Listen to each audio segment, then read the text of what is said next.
Highlight interview with Abigail Shrier, author of Bad Therapy, Why Kids Aren't Growing Up, Prager University. Full interview here. They're treating all kids as disabled. They think they have anxiety and PTSD. Gender affirming care is great evil. They consider all kids traumatized, treating them as emotionally damaged. Kids are now brainwashed into therapist lingo from having been taught that they are damaged beyond repair by mental health experts that they have permanent disorders. Kids no longer say they are worried, they say they have anxiety. Kids no longer say they are sad, they say they are depressed. Kids are flooded with therapy. You can get over being shy and lazy, but when you talk about diagnosis, these become viewed as permanent issues they can't overcome. Getting kids to focus on their emotions all the time is a way to get them dysregulated. Have them ruminate, focus continually on the past is not good for them. Focusing on emotions will break people down. It's focusing on problems, which isn't healthy. Kids report being fine and are pushed to focus on finding hardships, poor me, weaknesses, focusing on how hard things are. Black kids are being taught that they inherit trauma. This is not helping anything. Parents are afraid of not sending kids to mental health experts. Experts claim to have solutions to children's suffering. To help children via changing their environment, and if you have to use therapy and medication, you better research it heavily. Telling a kid they have brain problem can really change their self-perception of what they can accomplish, so be very cautious with this. Resilience is the story of humans. Even those who go through very hard things can recover. Their ancestors did, telling them their own history. When they hear they have inherited trauma, they can respond, "No, I have the toughest grandparents around." No, feelings aren't the most important things in the world. When parents try to act like therapists or send their kids to therapists all the time, they hold feelings over kids all the time, and this crushes them. The words trauma and PTSD, post-traumatic stress disorder, are now being used for regular life things, like saying someone will have PTSD from being told their work isn't good enough or from their grandma dying. The mental health industry is an industry. It progresses into the HR, human relations industry, making the workforce weird, rigged, unnatural, impersonal, boring, intimidating, etc. Kids need authority and independence in the home. We must give them the skills and trust them to use them, like walking home from school, going to the store alone, cooking dinner, using knives, etc. They need to contribute to the home, community, and the world. Social contribution, not just being needy and useless, is a huge help for mental health. The social emotional learning, SEL, being pushed in schools is a Trojan horse. Teachers are not therapists. The school isn't a place for emotional learning. Schools are feeders into the mental health industry. Counselors get you out of requirements. They remove challenges that which would help you grow. Kids need high expectations.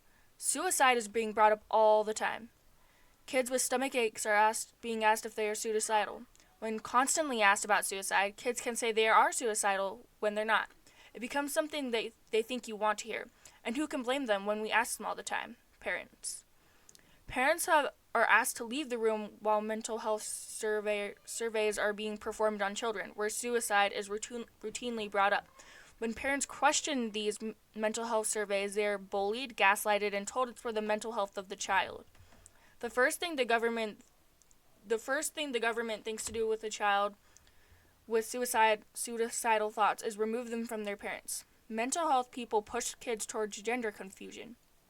They prod them all the time about whether they want to be a different sex, whether they want to try it, if they're sure, etc. Parents who frequently take their children to therapists are celebrated. They're celebrating victimhood. We reward kids with praise for changing their genders, for seeking a therapist on a regular basis, etc. Not to mention, adults praise other adult parents who do this with their children as being so responsible, which really those parents are often dictated by their parental responsibilities to others, which is irresponsible. Now, for high schoolers, it's weird if you don't have a mental health diagnosis. We make normal problems into brain problems, and we think we need experts and drugs to solve these problems. Everyone is different. Just because your kid is quirky doesn't mean he has to be diagnosed. Hold off on diagnosis until they absolutely have a problem, because diagnosis changes the way a kid sees themselves in a negative, limiting way. Around the country, the mantra for schools is to increase mental health. The world needs disagreeable personalities, people who are willing to say the truth even when it hurts feelings. Putting kids on medication can be an emotional snowsuit. They may not feel the lows, but they won't feel the highs either. Stop asking how you can make your kids happy. Ask how you can make your kids strong. Strong kids will be happy.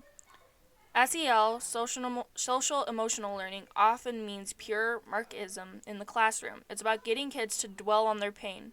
It takes the place of what school was meant for, namely reading, writing, and arithmetic. Elizabeth Loftus, one of the great psychologists of our time, speaks of memory poking. Memory poking is when you put kids in a group setting to talk about trauma. They often try to make their trauma sound worse than the next guy's trauma. You don't want to come up with something boring, so you exaggerate things. You're often likely to talk yourself into the idea that you were traumatized. All this does is make them more sad. A new term, parentified. Mental experts say that parents who have high expectations and give responsibilities to their kids have parentified them, meaning mentally abused them. The truth that giving kids responsibility is not only normal, it is a key to good mental health. Immigrant kids are often told they were parentified, that the responsibilities their parents put on them were emotional abuse. But kids of immigrants do great precisely because of that responsibility.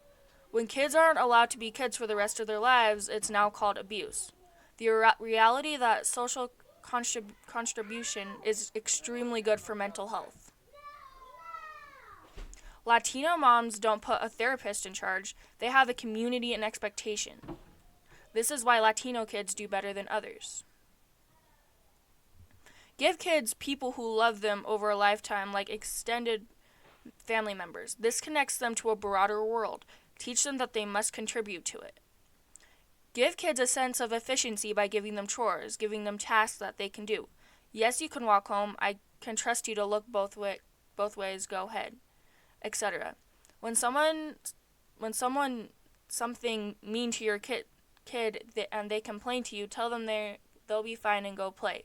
We have never had so many American kids choosing to live a life at home with their parents from 18 to 25.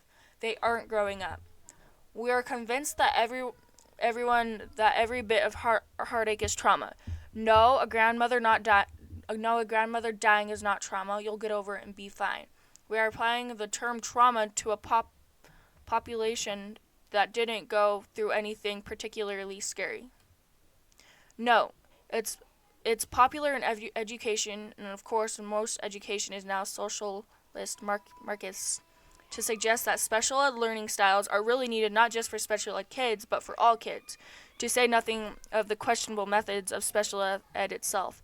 The same thing is happening with the mental health world. We are treating everyone as though they are dramatically disabled. I can see these movements, a dramatic lowering of expectation and trivializing of human greatness. Back to the text.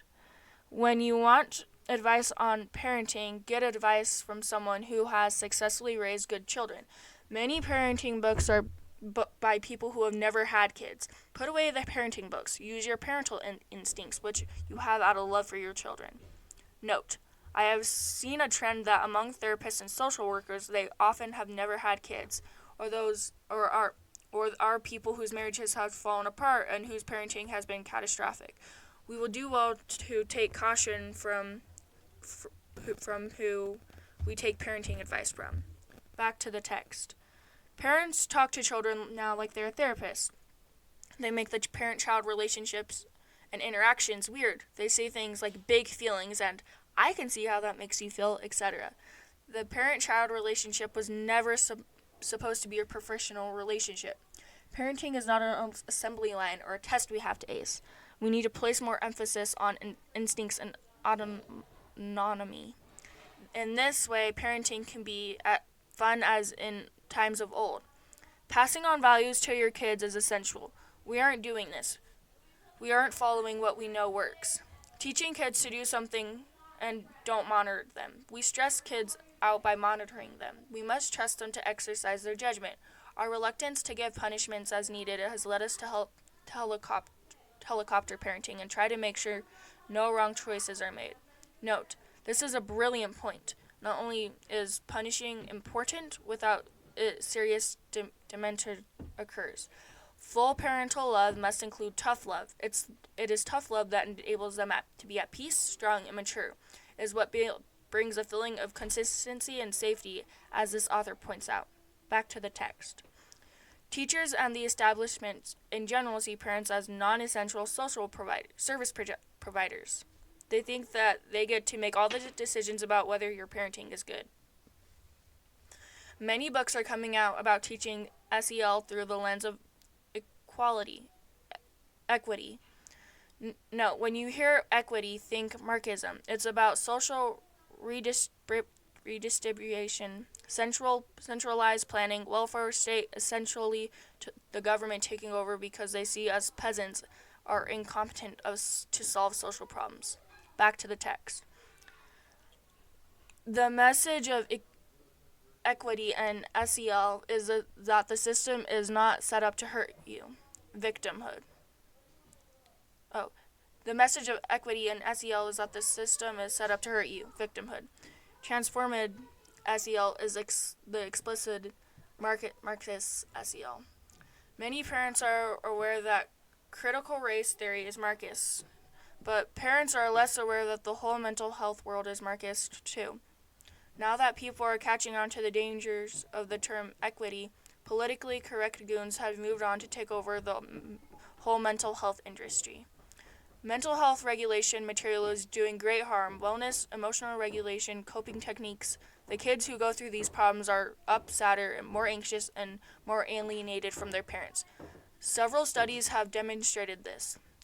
Parentalhood is needed. This doesn't mean not being loving. It means parents making the rules.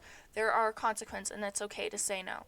No. Another terrific book on this topic is Collapse of Parenting by Dr. Leonard Sachs. Read my highlights of that book here. And no.